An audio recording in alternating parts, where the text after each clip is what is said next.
Ang isang lalaking kinukutya ng lahat ay makatatanggap sa lalong madaling panahon ng pinakamahinang kabayo sa buong rehiyon. Ibinigay sa kanya bilang isang malupit na biro. Ngunit ang tila purong kahihiyan ay kalaunan magiging pinakamakapangyarihang aral tungkol sa habag na kailanman matututunan ng nayon. Halos sumisikat pa lamang ang araw nang maglakad si Ramiro sa pangunahing liwasan ng Santa Eulalia. Siya ay nakayapak at sa bawat hakbang ay dumidiin ang kanyang mga paa sa matigas at malamig na lupa. Sa paligid niya, ang mga bahay na adobe ay tila natutulog pa rin, balot ng katahimikan. Ang tanging tunog na sumisira sa payapang umaga ay ang malayong tilaok ng isang tandang mula sa kabilang bukirin. Sa kanyang mga balikat, pasan ni Ramiro ang isang lumang sako na yari sa sako ng bigas, paulit-ulit na tinahi at inayos. Sa loob nito ay may ilang lumang kasangkapan, kinakalawang, baluktot at matagal nang nakalimutan. Hinugot niya ang mga ito mula sa tambak ng mga itinapong gamit ng panday ilang araw na ang nakalipas. Wala na itong may-ari tulad niya.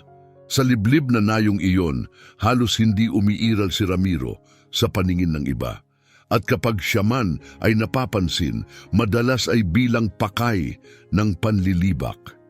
Ang kanyang mga damit ay sobrang luma at kupas na halos kahawig na ng maalikabok na daan na kanyang tinatahak. Ang suot niyang Amerikana ay dating berde, ngunit sa paglipas ng panahon ay naging maputla at punit-punit, hawak lamang ng isang butones na inukit mula sa buto. Ang kanyang pantalon ay paulit-ulit na tinapalan, kaya't mistulang pinagtagpitagping tela na walang kaayusan. Kapag umuulan, hinihila ng mga laylayan nito ang putik. Gayunman, tuwid ang kanyang likod habang naglalakad. Kahit wala siyang pag-aari, may dala siyang bagay na hindi kailanman maaaring manakaw. Ang tahimik na dangal ng isang lalaking nawalan na ng lahat at nauunawaan na wala nang masasama pa. Maliit lamang ang Santa Eulalia, ngunit napakalaki ng agwat sa pagitan ng mga tao nito. Sa isang panig ay naroon ang mga payak na tahanan ng mga manggagawa, maliliit na mga ngalakal at magsasaka.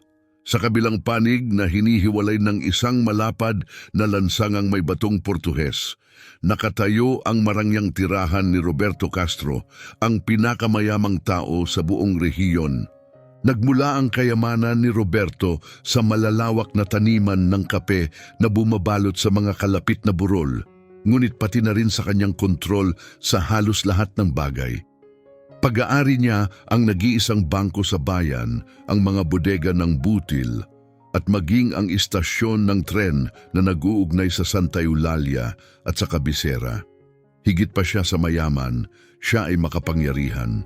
At kasama ng kapangyarihang iyon, ang kanyang baluktot na kasiyahang ipaalala sa iba kung gaano sila kawalang halaga. Kailanman ay hindi humingi ng tulong si Ramiro kay Roberto Castro. Sa katunayan, iniiwasan niya itong makasalubong. Ngunit sa umagang iyon, itinulak siya ng desperasyon pasulong. Hindi lamang gutom ang nagtutulak sa kanya, kundi ang mismong kaligtasan. Naglakad si Ramiro patungo sa bangko, isang dalawang palapag na gusali na pinalamutian ng mga inangkat na tiles at malalapad na salaming bintana na sumasalamin sa liwanag ng umagang tila ginto. Kailangan niya ng trabaho kahit ano. Sa loob ng ilang araw, ang tanging kinain niya ay mga tira-tirang pagkain sa likod ng panaderya at mabilis nang nauubos ang kakaunting lakas na natitira sa kanyang payat na katawan. Alam niyang mapanganib ang humingi ng tulong kay Roberto Castro, ngunit kahit ang pinakamaliit na pag-asa ay patuloy pang tumitibok sa kanyang dibdib. Nang itulak ni Ramiro ang mabigat na pintuang kahoy ng bangko, umalingaw-ngaw ang malakas na langit-ngit nito sa tahimik na silid. Sa loob, 3 lalaking nakasuot ng madidilim na Amerikana at sombrerong dayami ang komportabling nakaupo sa mga silyang balat sa paligid ng isang makinang na mesang mahogani. Mahinahon silang nag-uusap, nagbabaliktad ng mga dokumento at lumalagda sa mga papel. Sa gitna nila ay nakaupo si Roberto Castro mismo, hawak ang isang makapal na tabako sa pagitan ng kanyang mga daliri. Siya ay isang malaking lalaki, matipuno, may maingat na ginupit na bigote at maliliit na matang laging kumikislap sa kalupitan. Nakasuot siya ng malinis na puting kasuotang lino, madilim na sutlang kurbata at gintong relo na nakakabit sa kanyang tsaleko sa pamamagitan ng masilang kadena. Sa sandaling makita niya si Ramiro sa pintuan, hindi na niya itinago ang kanyang paghamak. Dahan-dahang lumitaw ang isang mapanuyang ngiti sa kanyang mukha. Aba, malakas niyang sabi upang marinig ng lahat. Tingnan ninyo kung sino ang nagpakitang muli. Dumalaw sa atin ang multo ng nayon. Sabay-sabay na nagtawanan ng mga lalaki, may isang pumalo pa sa mesa na tila iyon na ang pinakanakakatawang biro na kanyang narinig. Naramdaman ni Ramiro ang pag-init ng kanyang mukha sa hiya, ngunit hindi niya inalis ang tingin kay Roberto. Ginoong Castro, sabi niya magaspang ngunit kontrolado ang tinig, naparito po ako upang magtanong kung may maibibigay kayong trabaho kahit ano. Kaya kong magbuhat, mag-ayos ng bakod, maglinis ng kuwadra, kailangan ko lang ng pagkakataon. Ang katahimikang sumunod ay mas mabigat pa kaysa sa tawa. Sumandal si Roberto sa kanyang upuan at sinipat si Ramiro mula ulo hanggang paa na parabang sinusuri ang isang kakaibang insekto. Isang pagkakataon, dahan-dahan niyang ulit habang humihit-hit ng tabako. Gusto mo ng pagkakataon? Ramiro, dapat kong aminin kahanga-hanga ang iyong tapang. Pagkatapos ay ngumisi siya. Ngunit sabihin mo nga anong disenteng lalaki ang kukuha ng empleyadong ni hindi man lang kayang bumili ng sapatos. Muling sumabog ang silid sa mas malakas na halakhakan. Tumayo ang isa sa mga lalaki at umikot kay Ramiro. Sinusuri siya na parang hayop sa palengke. May punto siya, Roberto, sabi ng lalaki na may pagkasuklam. Walang silbi ang isang ito, ni hindi nga niya kayang takutin ang mga ibon sa bukid. Tingnan mo nga siya, pinisil ni Ramiro ang kanyang mga kamao sa loob ng punit niyang mga bulsa, ngunit nanatili siyang nakatayo. Kilala na niya ang ganitong tagpo para sa mahihirap, ang kahihiyan, ang kabayaran sa lakas loob na humingi ng tulong sa mayayaman. Dahan-dahang tumayo si Roberto, inayos ang kanyang tsaleko at naglakad patungo sa bintana.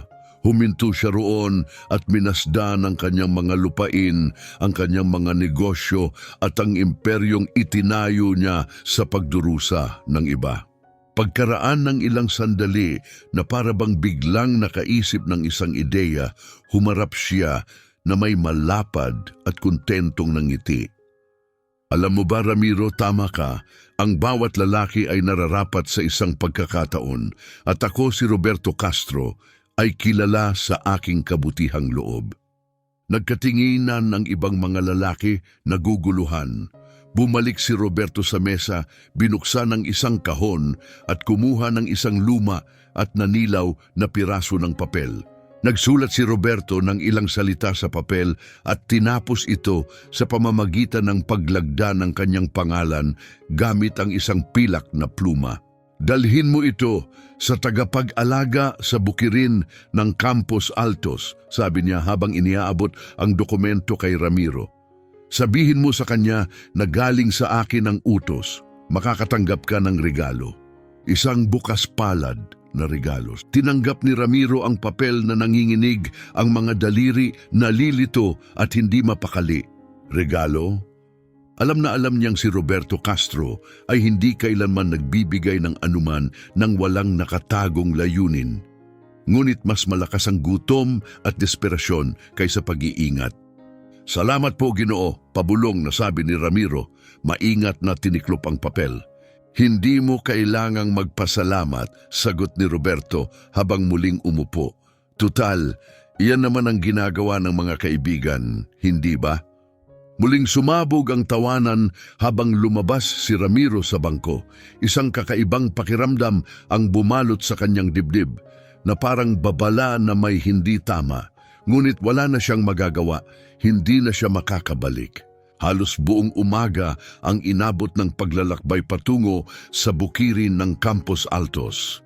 Sinundan ni Ramiro ang isang mahabang daang lupa na napapagitnaan ng mga bakod na kahoy at walang katapusang hanay ng mga halamang kape na umaabot hanggang sa abot tanaw.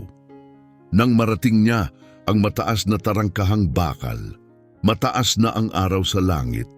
Ang tagapag-alaga, isang lalaking pagod ang mukha at may suot na lumang sombrerong balat, ay dahan-dahang binasa ang papel.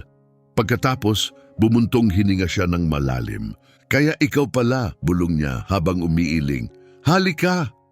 Naglakad sila lampas sa maayos na mga kwadra kung saan nakatayo ang malalakas at busog na kabayo sa malilinis na kulungan, makintab ang balahibo. Ngunit hindi roon huminto ang tagapag-alaga.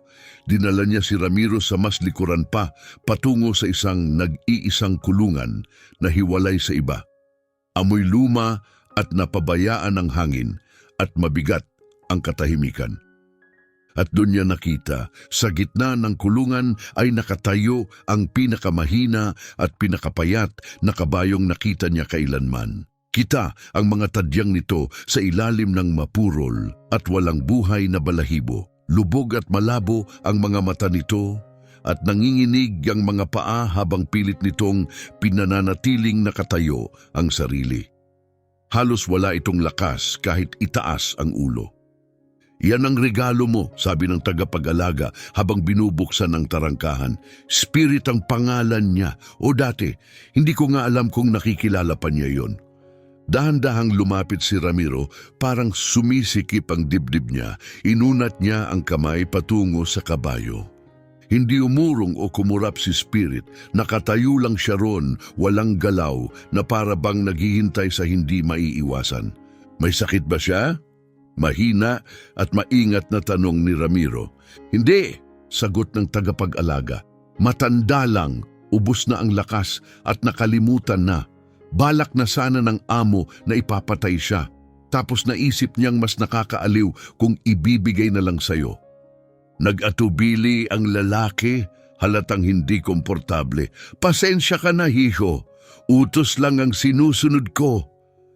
Marahang hinaplos ni Ramiro ang leeg ng kabayo at buto lamang ang kanyang naramdaman sa ilalim ng magaspang na balat. Sa sandaling iyon, may nabasag sa loob niya at kasabay noon may bagong nabuo. Hindi ito galit, hindi ito lungkot. Ito ay pagpasya. "Ayos lang," marahan niyang sabi. "Sasama siya sa akin."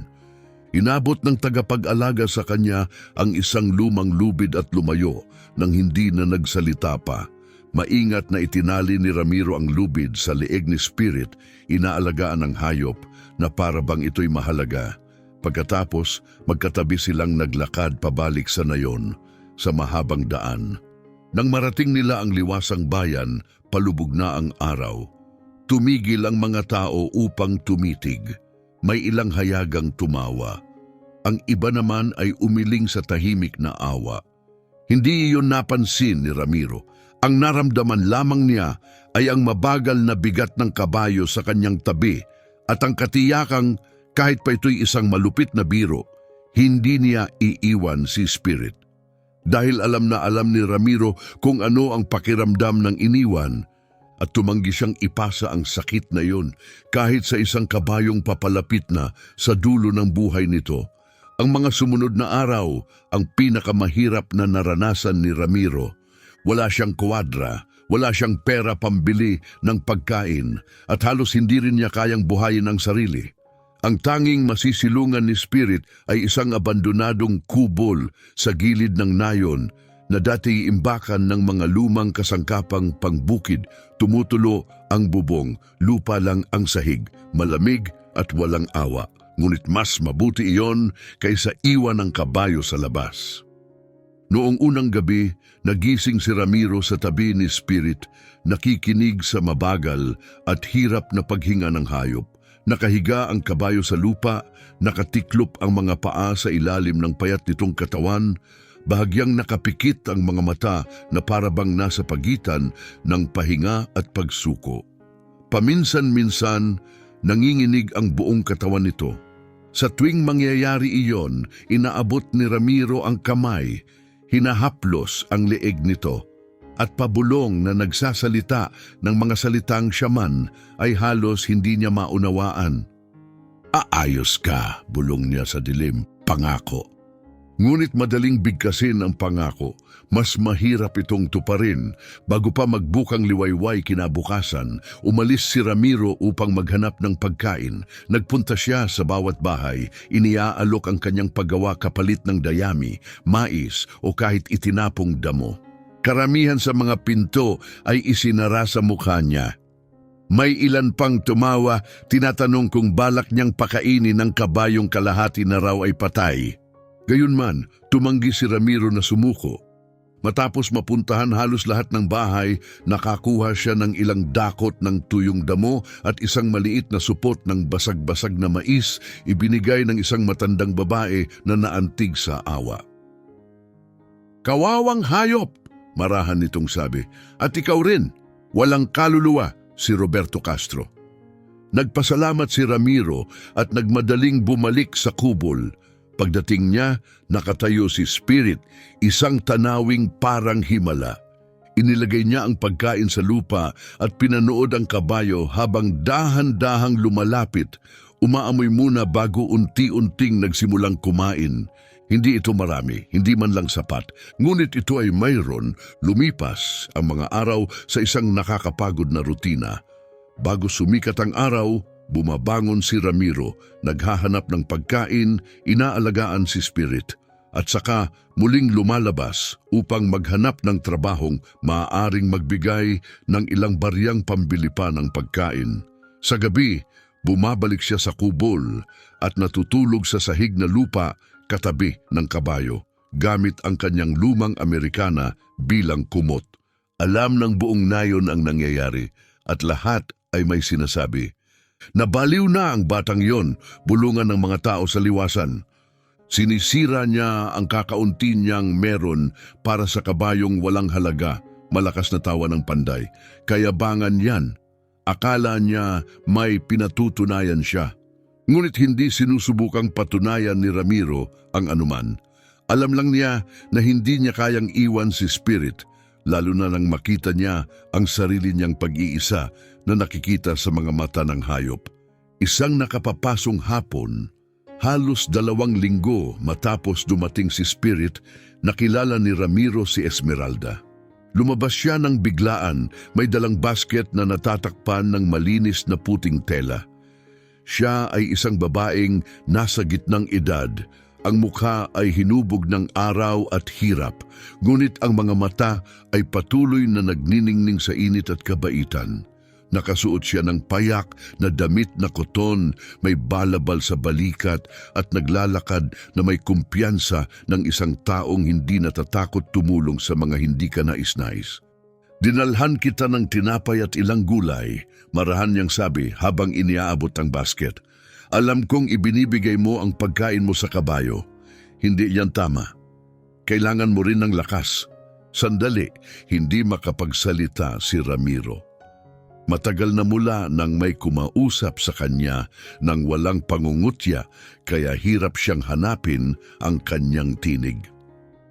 "Salamat po, Ginang," sa wakas ay nasabi niya, tinatanggap ang basket na nanginginig ang mga kamay.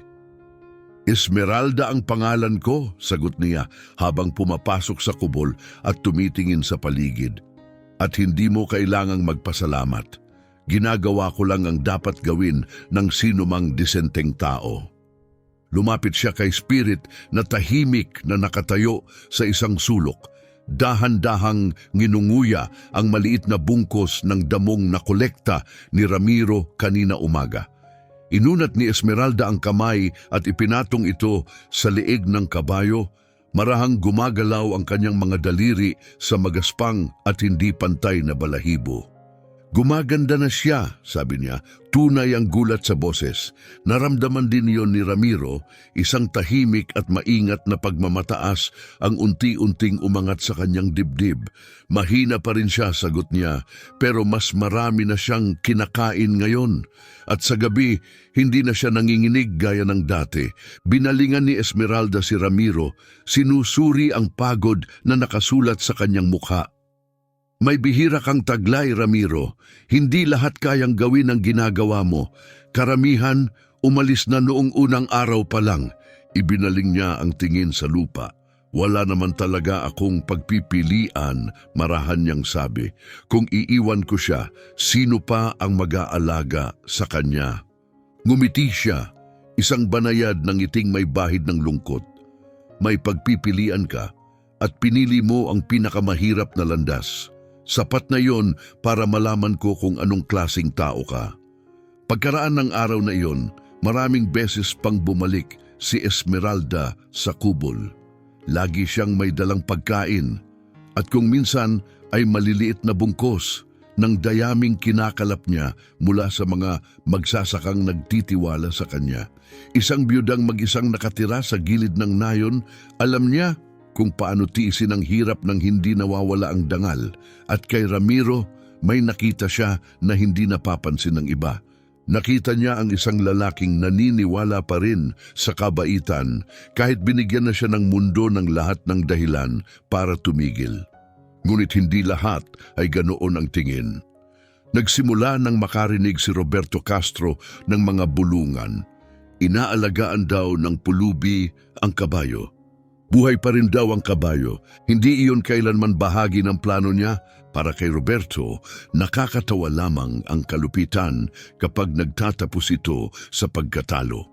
Ang makita si Ramiro na nahihirapan at mas masahol pa ang makita siyang nagtatagumpay ay sumugat sa kanyang pakiramdam ng pagiging nakatataas. Isang mainit at maalinsangang hapon habang nakatayo si Ramiro sa liwasan at sinusubukang ibenta ang ilang lumang kasangkapang inayos niya, lumapit si Roberto kasama ang dalawa niyang tauhan. Huminto siya mismo sa harap ni Ramiro at natakpan ng malaki niyang katawan ang sikat ng araw.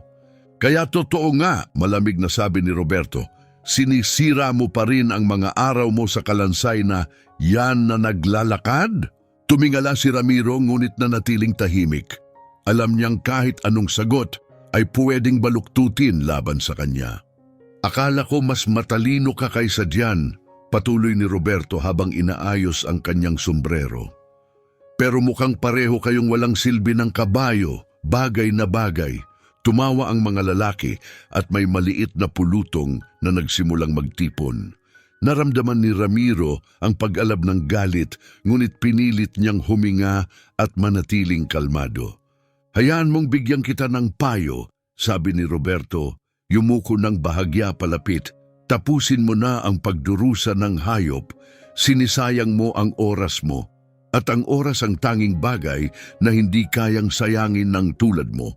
Sa wakas, itinaas ni Ramiro ang ulo at hinarap ang makitid at walang awang tingin ni Roberto. Hindi siya walang silbi, marahan niyang sabi, ngunit matatag ang paninindigan. At hindi ko siya iiwan. Kumurap si Roberto, tila nabigla. Sandaling dumaan ang pagkainis sa kanyang mukha, marahil pati isang bahagyang pahiwatig ng nag-aatubiling respeto. Ngunit bumalik ang mapanuyang ngiti mas matalim kaysa dati. Sige Ramiro, kapag tuluyan ng bumagsak ang kabayong yan at babagsak siya, sisiguraduhin kong nandoon ako para namnamin ang tanawin. Tumalikod siya at naglakad palayo, malakas na tumatawa ang kanyang mga kasama sa likuran. Unti-unting bumalik sa dati ang liwasan, ngunit nanatiling nakatigil si Ramiro, nakakuyom ang mga kamay, pasan ang lahat ng salitang nilunok niya. Nang gabing yon, pabalik sa kubol, umupo si Ramiro sa tabi ni Spirit at tuluyan ng bumigay. Dumaloy ang luha sa kanyang mukha nang walang tunog, mainit at hindi mapigilan. Hindi siya umiiyak dahil kay Roberto. Hindi siya umiiyak dahil sa kahihiyan. Umiiyak siya dahil pagod na siya. Pagod sa pakikipaglaban. Pagod sa pagiging hindi nakikita. Pagod sa pagbitbit ng lahat mag-isa nang halos walang tumutulong. Dahan-dahang ibinaling ni Spirit ang ulo at ipinatong ang nguso sa balikat ni Ramiro. Simpleng kilos, ngunit napakalaki ng ibig sabihin, nandoon ang kabayo. At hanggat nandoon siya, hindi nag-iisa si Ramiro. Malalampasan natin ito, pabulong ni Ramiro habang pinupunasan ang mukha gamit ang manggas. Hindi ko alam kung paano, pero malalampasan natin. Sa unang pagkakataon, mula nang magsimula ang kanilang paglalakbay, naglabas si Spirit ng mahinang, banayad na ungol ng kabayo na parabang sinasagot siya. Ang mga sumunod na araw ay nagdala ng maliliit ngunit makahulugang pagbabago. Nagsimulang tumaba si Spirit. Hindi man marami, pero sapat para hindi na gaanong lumutang ang mga tadyang. Ang dati mapurol niyang mga mata ay nagkaroon na ng munting kislap ng buhay. Mas gumalaw siya, siniyasat ang loob ng kubol, at sinubukan pa ang maiiksi at awkward na takbo kapag inilalabas siya ni Ramiro. Napansin din ni Esmeralda ang pagbabago. May kakaiba sa kabayong ito, sabi niya isang hapon habang pinapanood siyang maglakad. Tingnan mo kung paano siya kumikilos, kung paano niya itaas ang mga paa. Iba siya. Bahagyang kumunot ang noo ni Ramiro. Anong ibig mong sabihin? Hindi ko maipaliwanag ng maayos, sagot ni Esmeralda, nag-iisip. Pero hindi siya gumagalaw tulad ng isang itinapong kabayo sa bukid. Nakakita na ako ng mga kabayong pang-araro, pangbuhat at pangkariton sa buong buhay ko. Nanatili kay Ramiro ang mga salita ni Esmeralda kahit matagal na siyang umalis. Nang gabing iyon, habang tahimik niyang pinagmamasdan si Spirit na natutulog, may napansin siyang bagay na hindi pa niya kailanman nakita noon. Sa kaliwang likurang paa ng kabayo, halos natatago sa ilalim ng balahibo, may isang lumang marka, isang peklat na hugis bituin. Hindi alam ni Ramiro ang kahulugan nito, ngunit sa kaibuturan niya, tiyak siyang may dala si Spirit na nakaraan, isang kasaysayang hindi pa lumilitaw. Nang dumating ang tagsibol sa Santa Eulalia, may dala itong pakiramdam ng muling pagsilang. Pumutok sa kulay rosas at puting mga bulaklak ang mga puno sa paligid ng liwasan at ang mga bukid na dati tuyot at walang buhay ay naging luntiang-luntian. Para kay Ramiro, naghatid ang bagong panahon ng bagay na matagal na niyang hindi naramdaman. Pag-asa, ganap nang nagbago si Spirit. Sa loob lang ng mahigit isang buwan, nakabawi siya ng sapat na timbang para muling kuminang ang kanyang balahibo. Ang mga kalamnan na dati nakatago sa ilalim ng nakabanat na balat ay ngayon ay litaw na sa ilalim ng malusog na balahibo, na sinusuklay tuwing umaga ni Ramiro gamit ang lumang suklay na nahanap ni Esmeralda. Wala na ang mapurol at hungkag na tingin sa mga mata ni Spirit. Kapalit nito ay pagiging alerto, katalinuhan at isang tahimik na kislap ng buhay. Sinusundan niya si Ramiro ng walang pag-aalinlangan, may katapat na katapatan na tila likas. Ngunit may higit pa, isang bagay na napansin ni Ramiro sa kanilang paglalakad sa gilid ng nayon. Hindi gumagalaw si Spirit tulad ng ibang kabayo. Makinis at pino ang kanyang mga hakbang. May taglay na grace na parang may sariling ritmo. Kapag malaya siyang tumatakbo sa maluwang na bukirin sa likod ng kubol, halos tila hindi dumadampi sa lupa ang kanyang mga kuko. Sa kabila ng laki niya, may gaan sa kanyang pag-apak na parabang ang katawan niya ay hinubog para sa bilis kaysa sa pagbubuhat at trabaho. Malinaw na hindi itinadhana si Spirit para humila ng kariton o araro.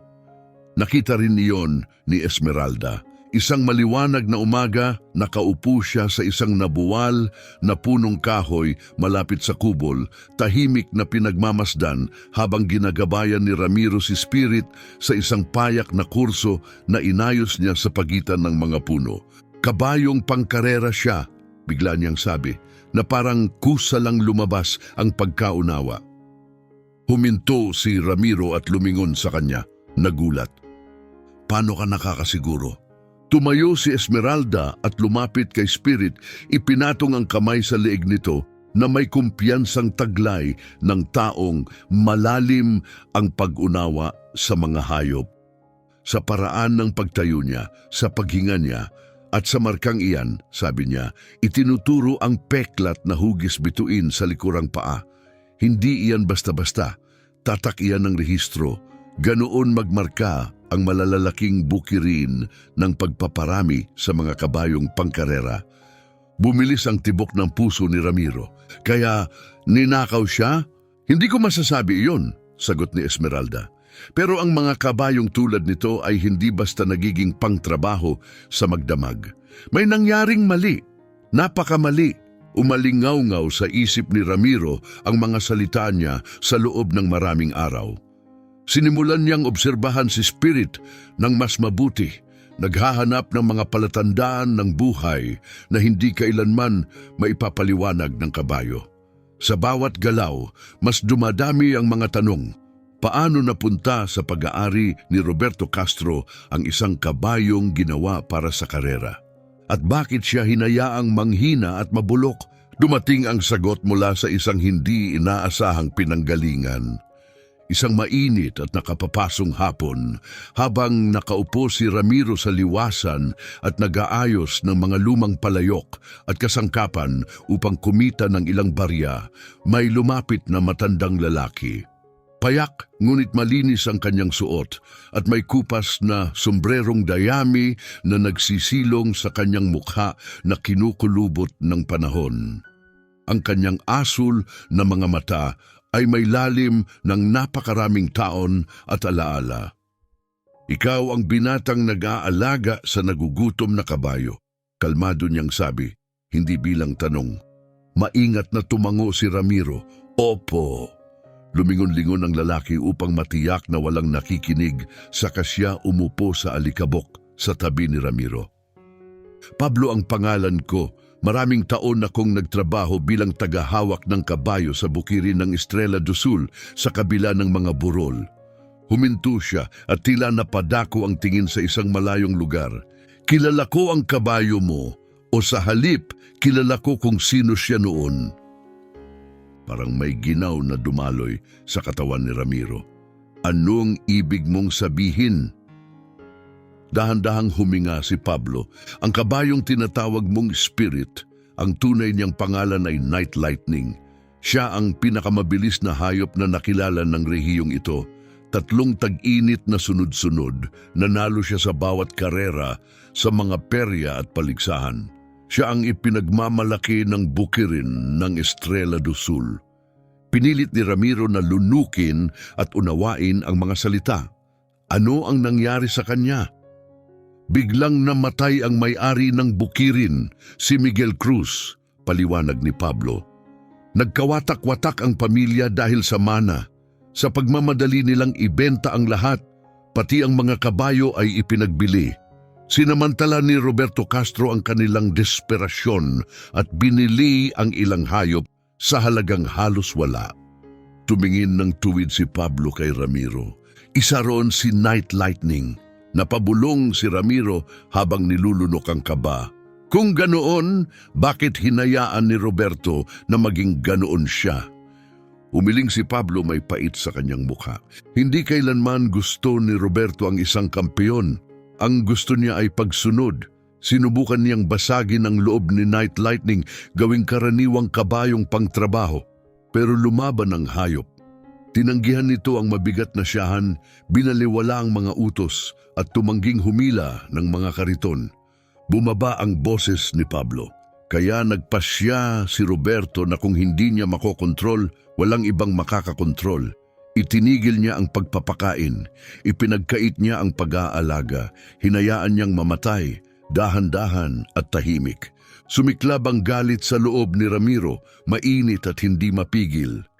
At walang nakialam, mapait niyang sabi, walang naglakas loob na tumindig laban kay Roberto Castro. Wala, sagot ni Pablo. Mabigat sa pagod ang boses. Hanggang sa dumating ka, hiho. Ikaw lang ang tumangging iwan ang kabayong iyon. Huminto siya sa kanagdagdag ng may pag-aalala, kaya gusto kitang balaan. Hindi matitiis ni Roberto na makita ulit na malakas si Relampago. Gagawin niya ang lahat ng kaya niya para pigilan ito. Nilunok ni Ramiro ang kaba, sumikip ang lalamunan, ngunit nang magsalita siya, kalmado at matatag ang boses. Kung ganoon subukan niya. Ngumiti si Pablo, may lungkot, ngunit may halong pagmamalaki. May tapang ka, binata, pero hindi ka ililigtas ng tapang lang. Kailangan mo rin ng talino. Tumayo siya at inayos ang kupas niyang sombrero. Kung kailangan mo ng tulong, hanapin mo ako sa dilaw na bahay malapit sa kapilya at ingatan mo ang kabayong iyan. Karapat dapat siyang bigyan ng isa pang pagkakataon sa buhay. Nagpasalamat si Ramiro at pinanood si Pablo habang nawawala sa gitna ng mga tao sa liwasan. Nanatili sa hangin ang mga salita niya, tila babala at tila basbas. Nang gabing iyon, sa loob ng kubol, ikinuwento ni Ramiro kay Esmeralda ang lahat ng nalaman niya. Tahimik siyang nakinig, nakapako ang tingin kay Spirit, hindi kay Relampago na payapang natutulog sa malapit. Kaya iyan pala ang totoo, marahan niyang sabi. Alam kong may kakaiba sa kanya. Pero ano ang dapat kong gawin ngayon? Tanong ni Ramiro, ramdam ang bigat ng responsibilidad na dumidiin sa kanya. Kung mapansin ni Roberto kung gaano nakagaling ang kabayo. Alam na niya, banayad na putol ni Esmeralda. Alam ng buong na yon, panahon na lang bago siya makialam. Pinunasan ni Ramiro ang mukha, pagod na pagod. Lumapit si Esmeralda at ipinatong ang kamay sa kanyang balikat bilang pag-alo. Simple ang kilos pero puno ng lakas. Hindi ka na nag-iisa, Ramiro, matatag niyang sabi. Sasamahan kita, si Pablo rin, at baka may iba pang makakita sa wakas na tama ang ginagawa mo. Tumingin si Ramiro sa kanya at sa unang pagkakataon matapos ang napakatagal, naramdaman niyang baka hindi na lang siya at si Spirit ang laban sa buong mundo. Ang mga sumunod na araw ay nagdala ng bagong ritmo sa kanilang buhay. Madalas nang bumisita si Pablo sa kubol, dala ang mahalagang kaalaman mula sa maraming taong pagtatrabaho sa mga kabayong pangkarera. Tinuruan niya si Ramiro kung paano unti-unting palakasin ang tibay ni Spirit nang hindi binabasag ang loob nito. Ipinaliwanag niya kung paano basahin ang paghinga, tindig at galaw ng kabayo para malaman kung kailan dapat itulak at kailan dapat tumigil. Ang tunay na kabayong pangkarera ay hindi lang tungkol sa bilis, sabi ni Pablo isang hapon habang tumatakbo si Spirit sa malalawak na bilog sa bukirin. Tungkol ito sa puso at ang isang ito mas maraming puso kaysa sa karamihan. Sa maingat na paggabay ni Pablo, tuluyang namukadkad si Spirit. Kuminang ang balahibo niya sa kalusugan, naging matatag at litaw ang mga kalamnan at nakabibighani ang kanyang bilis. Kapag malaya siyang tumatakbo, parang pati ang hangin ay hirap makasabay. Ngunit papalapit ang gulo, napansin ni Roberto Castro ang pagbabago at napuno siya ng poot. Isang gabi, habang naglalakad pabalik si Ramiro patungong Nayon, dala ang tubig mula sa sapa. Dalawang malalaking lalaki ang humarang sa daraanan niya. Matitigas ang mukha nila, magagaspang ang kamay mula sa maraming taon ng pananakot. May ipapasabi ang amo, sabi ng isa, dumura sa lupa. Sabihin mo wala akong sasabihin, tugon ni Ramiro, sinusubukang umiwas sa kanila. Biglang hinawakan ng isa ang braso niya ng masakit. Hindi ito pakiusap, pulubi. Kinaladkad si Ramiro hanggang sa mansyon ni Roberto Castro. Sa loob, lahat ay nagsasalita ng labis na karangyaan. Mabibigat na kasangkapang kahoy, mamahaling persyanong alpombra at mga pinturang nakabalangkas sa ginto. Komportableng nakaupo si Roberto sa isang silyang balat, may hawak na baso ng brandy at nakatutok ang malamig niyang mga mata kay Ramiro. Maupo ka, utos niya, itinuturo ang isang matigas na upuang kahoy. Nanatiling nakatayo si Ramiro. Ngumiti si Roberto ngunit walang init iyon. Matigas pa rin ang ulo. Gusto ko yan, diretsuhin na natin. Gusto ko nang ibalik ang kabayo ko. Naramdaman ni Ramiro ang ginaw sa katawan. Akin na ang kabayong yon, ibinigay mo siya sa akin. Binigyan kita ng hayop na mamamatay na. Walang silbi kundi pagtawanan. Kalmadong itinuwid ni Roberto habang tumatayo mula sa kanyang upuan. Ang meron ka ngayon ay isang bagay na may halaga. At hindi ako nagbibigay ng mahalaga ng libre. Wala siyang halaga sa iyo, nanginginig ang boses ni Ramiro sa pinipigil na galit. Hinayaan mo siyang magutom. Lumapit si Roberto, halos magdikit ang kanilang mukha. Ginagawa ko ang gusto ko sa pag-aari ko. At sa batas, sa akin pa rin ang kabayong iyan. Ang papel na ibinigay ko sa iyo ay hindi regalo. Dahan-dahan niyang dugtong. Biro iyon. Huminto siya, nilalasap ang sandali. Pero itinuturing kong patas akong tao. Bibigyan kita ng kasunduan. Nakislot ang mga kamao ni Ramiro. Anong klaseng kasunduan? Sa loob ng 2 linggo, magkakaroon ng perya ng kabayo rito sa nayon, sabi ni Roberto. Muling bumalik sa silya at inkrus ang mga paa na para bang walang bigat ang mundo. May karera, may paligsahan, may mga tao. Sumali ka sa pangunahing karera kasama ang kabayo mo. Kapag nanalo ka, pipirma ako ng tamang dokumentong paglipat, opisyal, legal, talagang magiging iyo ang kabayo. At kung matalo ako, tanong ni Ramiro, dahan-dahang lumapad ang ngiti ni Roberto, matalim at kontento. Kapag natalo ka, kalmadong dugtong ni Roberto, babalik sa akin ang kabayo at aalis ka sa Santa Eulalia magpakailanman. Mabigat at nakakasakal ang katahimikang sumunod. Alam agad ni Ramiro na bitag iyon. Hindi kailanman mag-aalok si Roberto ng ganyang kasunduan kung hindi siya sigurado sa panalo. Pero hindi rin option ang tumanggi. Kapag sinabi ni Ramiro na hindi, hahanap lang si Roberto ng ibang paraan, mas pangit, mas malupit, para agawin si Spirit mula sa kanya. Tinatanggap ko, sa wakas ay sabi ni Ramiro.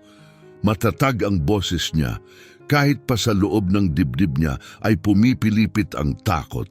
Itinaas ni Roberto ang baso sa isang mapanuyang saludo.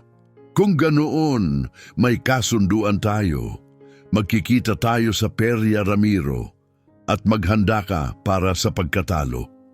Umalis si Ramiro sa mansyon na nanghihina ang mga tuhod at parang mababaliw sa bilis ang tibok ng puso. Nang ikinuwento niya kina Esmeralda at Pablo ang nangyari, matagal silang hindi nagsalita. Magdadaya siya, sa wakas ay sabi ni Pablo. Hindi tumatanggap si Roberto ng pagkatalo, ibabalansin niya ang lahat laban sa iyo. Kung ganoon, anong gagawin ko? Tanong ni Ramiro, puno ng desperasyon ang boses. Hinawakan ni Esmeralda ang kamay niya at mariing pinisil. Mag-ensayo ka na para bang nakasalalay dito ang lahat dahil sa totoo lang, nakasalalay nga. At yun mismo ang ginawa ni Ramiro. Sa loob ng susunod na 2 linggo, mas matindi pa kaysa dati ang pagsasanay nila ni Spirit. Ipinasa ni Pablo ang mga lumang teknik na natutuhan niya sa loob ng maraming dekada. Mga paraang nagpapalakas ng walang kalupitan, nagpapabilis ng hindi binabasag ang loob. Tiniyak naman ni Esmeralda na kumakain ng maayos si Ramiro at nagpapahinga kapag kaya dahil alam niyang kasing halaga ng tibay ng kabayo ang tibay niya. Para bang nauunawaan ni Spirit na may mahalagang paparating. Nag-ensayo siya ng may pokus at determinasyong ikinamangha kahit ni Pablo. Hindi lang bihira ang kabayong ito, sabi ng matandang tagahawak, isang hapon habang pinapanood si Spirit na tila lumilipad sa bukirin. Himala siya. Palapit na ang perya at kasama nito ang sandaling magpapasya sa lahat. Dumating ang umaga ng perya sa ilalim ng malinaw na langit at araw na nangangakong magiging di matiis ang init. Nagising ang Santa Eulalia na parang nagbago ang anyo. Maaga pa lang napuno na ang mga kalsada, mas masigla kaysa dati. Dumagsa ang mga kariton mula sa mga kalapit na nayon. May sakay na mga pamilyang sabik sa aliw. Ang taunang perya ng kabayo ang pinakamalaking okasyon ng taon, araw kung kailan ipinagmamalaki ng mga magsasaka ang pinakamahuhusay nilang hayop. Napuno ng makukulay na tindahan ng liwasan, nagbebenta ng matatamis, kasangkapan, tela at mga gawang kamay. Nagsama-sama rin ang mga sugarol mula sa iba't ibang antas na hinihila ng mga karera. Hindi nakatulog si Ramiro kahit kaunti. Buong gabi siyang nanatili sa tabi ni Spirit, tinitingnan ang bawat detalye, pinakikinggan ang bawat paghinga. Bago pa sumikat ang araw, dumating si Esmeralda na may mainit na tinapay at kapeng umaaso sa isang lumang termos na metal. Kailangan mong kumain, iginiit niya, isinisiksik ang pagkain sa mga kamay ni Ramiro. Walang silbi ang malakas na kabayo kung ikaw naman ang babagsak sa kalagitnaan. Pinilit ni Ramiro na kumain kahit buhol-buhol ang sikmura niya. Ilang sandali pa, dumating si Pablo na may dalang siyahan, luma, ngunit maingat na iningatan. Ito'y ginawa para sa mga kabayong pangkarera. Paliwanag ni Pablo habang inaayos ito sa likod ni Spirit. Mas magaan, hinahayaan siyang gumalaw ng malaya. Maaring ito ang magdulot ng malaking pagkakaiba. Nang handa na ang lahat, tumayo silang tatlo sa katahimikan, nakatingin kay Spirit. Napakaganda ng kabayo, kumikinang ang balahibo niya sa liwanag ng umaga, litaw at makapangyarihan ng mga kalamnan. Ngunit higit pa sa lakas niya, may nasusunog sa kanyang mga mata, isang apoy, isang kalooban, isang determinasyong sumasalamin sa kay Ramiro. Panahon na, mahina ngunit malinaw na sabi ni Pablo. Ang paglakad papunta sa liwasan ay parang walang katapusan. Hawak ni Ramiro ang renda ni Spirit, ramdam ang bawat tingin na sumusunod sa kanila. May ilan na pabulong na humahanga, may iba na umiling sa pagdududa, at may ilan ding hayagang tumawa, nagtuturo na parabang nanunood ng isang hangal na hahamakin ang sarili. Binaliwala ni Ramiro ang lahat. Hindi siya naroon para sa kanilang pagsang-ayon. Naroon siya para kay Spirit at para sa sarili niya. Ganap nang nagbago ang liwasan at naging peryahan. Tumatakbo ang mga bata sa gitna ng tao at puno ng halakhak ang hangin. Nakapalibot ang mga tindahan, umaapaw sa kulay at ingay. Sa gitna ay naroon ang pista ng karera, isang malapad na bilog ng siksik na lupa, minarkahan ng mga tulos na kahoy at mga lubid. Nagtayo ng magagaspang na entabladong kahoy para sa mayayaman, habang ang iba ay siksikan sa gilid. At nakaupo sa pinakamarangal na pwesto si Roberto Castro. Nakasuot siya ng walang dungis na puting kasuotan, malapad na sombrero, at madidilim na salamin na nagtatago sa kanyang mga mata, ngunit hindi sa mapagmataas na kurba ng kanyang ngiti. Katabi niya ang iba pang mayayamang may-ari ng lupa, abala na sa pagtaya. Nang makita ni Roberto si Ramiro na papasok kasama si Spirit, lalo pang lumapad ang ngiti niya. Dahan-dahan siyang tumayo at yumuko ng bahagya pasulong. Kahanga-hanga, malakas niyang sabi. Nagawa ngang magmukhang disente ng pulubi ang kabayo. Halos nakakahinayang na masasayang lang ang lahat ng pagsisikap na yon. Umalingaw-ngaw ang tawanan sa mga upuan. Walang sinabi si Ramiro at inihatid si Spirit sa lugar ng mga kalahok. 5 kabayo ang kasali sa pangunahing karera. 4 ay mula sa mga kalapit na bukirin, matitibay, makikinis ang balahibo at sanay manalo. Kumpiyansa ang mga may-ari, nag-uusap na para bang tiyak na ang resulta. Pagkatapos nakita ni Ramiro ang 5 kabayo, napakalaki nito, itim na itim, at ang mga kalamnan ay parang inukit sa bato. Pinalamutyan ng pilak ang renda at ang siyahan pa lamang ay mas mahal kaysa sa lahat ng naari ni Ramiro sa buong buhay niya. Nakasakay rito ang isang batang sakay na nakapulang uniforme at halatang halata ang kumpiyansang ngiti. Lumapit si Pablo sa tabi ni Ramiro. Siya si Black Thunder, mahina niyang sabi. Pinakamabilis na kabayo ni Roberto. Bumagsak ang sikmura ni Ramiro. Si Roberto ang lalaban? Hindi siya mismo, sagot ni Pablo. Umarkila siya ng propesyonal. Huminto siya. Gusto niya ng katiyakan. Hinipo ni Esmeralda ang braso ni Ramiro. Makinig ka sa akin. Hindi mahalaga kung ano ang ginawa niya. Hindi tulad ng iba, si Spirit. May bagay siya na hindi nabibili ng pera. May puso siya. At ikaw ang kasama niya. Huminga ng malalim si Ramiro at tumingin kay Spirit. Kalmado itong tumingin pabalik at kumikislap ang tiwala sa mga mata. Tinawag ng hukom, isang matandang lalaking may abong balbas at mahigpit na boses, ang mga kalahok upang lumapit. Ipinaliwanag niya ang patakaran, 3 buong ikot sa paligid ng liwasan. Unang tatawid sa guhit panalo, anumang malinaw na pandaraya ay hahantong sa diskwalifikasyon. Simple, malupit, huling pa siya. Sumakay si Ramiro kay Spirit sa unang pagkakataon. Agad, parang tama ang lahat, parang para talaga silang magkasama. Kabayo at sakay ay humihinga na parang iisa at ang tibok ng puso nila ay magkakatugma. Sa entablado, nagsindi si Roberto ng tabako at umupo ng komportable. Itinaas ng hukom ang puting bandera. Tumahimik ang madla. Bumagsak ang bandera. Sumabog ang karera sa galaw. Sumugod si Spirit na parang palaso. Umuugong ang mga kuko sa lupa. Hinampas ng hangin ang mukha ni Ramiro habang nararamdaman niya ang hilaw na lakas sa ilalim niya. Ngunit sinabayan siya ni Black Thunder hakbang sa hakbang. Sa unang liko, katabi na ni Spirit ang itim na kabayo na kayuko ng mababa ang sakay, eksperto kung itulak ang bilis. Naglaho ang unang ikot sa alikabok, ingay at dumadagundong na mga kuko. Nasa ikalawang pwesto si Spirit, dikit na dikit sa likod ni Black Thunder. Mabilis na naiwan ng 3 kabayo. Sa ikalawang ikot, sinubukan ni Ramiro na lumampas, ngunit sa bawat pagkakataon, hinaharang siya ng itim na kabayo. Pinipilit na bumagal si Spirit sa mga liko. Malupit, pero pasok pa rin sa patakaran.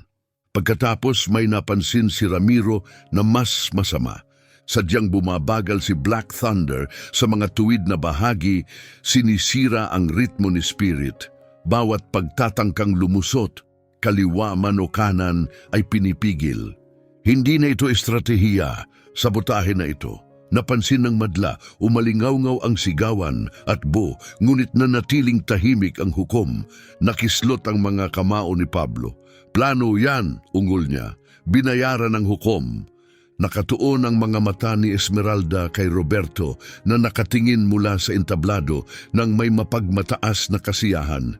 Hindi ko hahayaang magtapos ito ng ganito, sabi niya.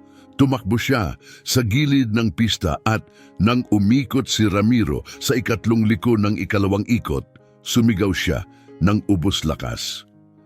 Ramiro, magtiwala ka sa kanya. Hayaan mong tumakbo siya sa sarili niyang paraan. Tumama ang mga salita kay Ramiro na parang kidlat. At sa sandaling iyon, naging malinaw ang lahat. Sa wakas, naunawaan ni Ramiro kung ano ang mali niyang ginagawa. Sinusubukan niyang kontrolin si Spirit, ginagabayan siya tulad ng paggabay sa karaniwang kabayo. Pero si Spirit ay hindi karaniwan. Siya si Night Lightning. Ang pagtakbo ay hindi bagay na natutuhan niya, yun ang mismong pagkatao niya. Niluwagan ni Ramiro ang renda at agad naramdaman ni Spirit ang pagbabago. Pagsisimula ng ikatlong ikot at muling gumalaw ang sakay ni Black Thunder upang harangan ang pag-overtake, ginulat ni Spirit ang lahat. Sa halip na piliting sumiksik sa magkabilang gilid, sumikad siya pasulong ng biglaan at napakalakas. Sa tuwid na bahagi, lalo pa siyang bumilis. At pagkatapos, sa isang marikit at kalkuladong pagtalon, pansamantala siyang lumabas sa pista. Nilampasan si Black Thunder mula sa labas at saka muling bumalik ng maayos sa opisyal na daan. Sumabog ang sigawan ng madla, natigilan ang propesyonal na sakay sa isang kisap mata, gulat na gulat. Pagkatapos, sa desperasyon, hinampas niya ng malakas ng latigo si Black Thunder, sinusubukang bawiin ang lamang. Ngunit huli na, malaya na si Spirit, at kapag malaya na siya, hindi na siya mapipigilan. Dumadampi ang mga kuko niya sa lupa na para bang halos hindi ito hinahawakan. Lumilipad siya sa pista, bawat hakbang ay imposible ang haba. Ang katawan niya ay nakaunat sa perpektong anyo ng bilis at layunin. Wala nang ginawa si Ramiro kundi kumapit, lubos na nagtiwala at hinayaan ang kabayo na gawin ang eksaktong ipinanganak siyang gawin. Mabilis na lumapit ang guhit ng pagtatapos. Dikit pa rin si Black Thunder, ginagamit ng sakay niya ang bawat kasanayang mayroon siya, ngunit walang teknik ang makakatapat sa nangyayari. Tumawid si Spirit sa guhit ng 3 buong haba ang lamang, hingal na hingal at nangingitim ang balahibo sa pawis, ngunit nagniningning ang mga mata niya sa tagumpay. Nagwala ang liwasan, dumagundong ang hiyawan. Sumisigaw ang mga tao, pumapalakpak at inihahagis ang mga sombrero sa langit. Ang mga minsang nangutya kay Ramiro ay ngayon nagsisiksikan upang batiin siya. Pinunasan ni Pablo ang luha sa kanyang mga mata. Si Esmeralda naman ay tumatawa at umiiyak ng sabay, hindi mapigil ang tuwa. Sa gitna ng pagdiriwang, hinanap ni Ramiro ang isang mukha. Nakatayo si Roberto Castro na tila nagelo sa entablado, nakalimutan ang tabako sa pagitan ng kanyang mga daliri. Maputla ang mukha niya, baluktot sa gulat at poot. Nang magtama ang mga mata nila ni Ramiro, may dumaan sa pagitan nila. Hindi lang ito pagkatalo, ito ang pagkaunawang lubos na nagkamali si Roberto sa paghusga sa lalaking tinuring niyang walang halaga. Dahil sa dumadagundong na sigawan ng madla, wala nang pagpipilian ang hukom. Kita ang hindi komportabling anyo, idineklara niya si Ramiro bilang opisyal na nagwagi. Dahan-dahang bumaba si Roberto mula sa entablado. Bawat hakbang ay tila mabigat na para bang dinidiinan siya ng bigat ng pagkatalo.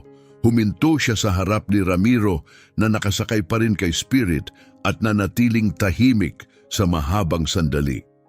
Nanalo ka, sa wakas ay sabi ni Roberto, hungkag ang boses. Sa'yo na ang kabayo. Pumunta ka sa bangko bukas.